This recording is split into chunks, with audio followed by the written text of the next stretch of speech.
Yeah, so the men's side, one of the things we're trying to do is figure out what our identity is this year, right? You lose Josh Young, and he's kind of been the cornerstone of the program for the last 4 years.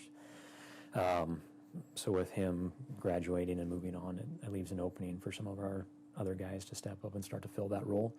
Right now, I anticipate that's probably going to be a combination of Nadir and Nick Marshall and Logan Spooner.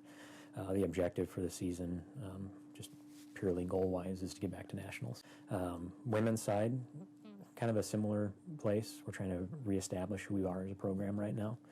So you have Catherine Sistrunk is kind of the number one runner at the moment. And we brought in a few pretty stellar freshmen. I anticipate LaKayla and Lindsay Werner to both have a huge impact. They were phenomenal high school athletes. They're excited and motivated, and I think with them in the mix in the coming years, will probably be a top 25 program in the country. Obviously, we kick off the season with the home meet every year, and it's just nice to get out there and run in front of your friends and family and do it in a kind of exciting environment that you don't find at a typical cross-country meet. So that'll be our first opportunity to get out there and compete. For us, the next big one, we're taking the team down to Chicago this year, to the Lewis Invite. So that has some implications.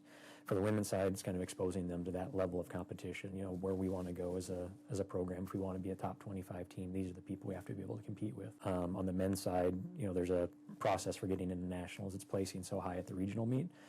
There's also an at-large part. So the Lewis meet is a chance for us to match up with other teams from different regions and gain points in that at-large process. I think there's a few things that make it special. There's the night element. You don't find too many cross-country meets in the evening. So that's awesome. We moved the event this year to Blue Stem, which for people who are not familiar with Moorhead, it's one of the best concert venues you're going to find really anywhere, I think.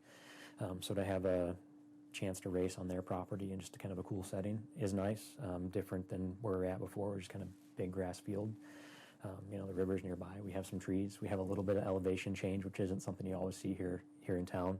So that's exciting. The other piece of it is it kind of brings the community together because you have the high school element to it. So teams come over from Fargo. They come from Moorhead. That brings their family, their friends. It shows a little bit about, what we are as a program. But I think there's such an engagement from different elements of the university, from, marketing and our administration, and admissions often comes out. The president often comes out. I think it showcases some of the best that MSUM has to offer as a university.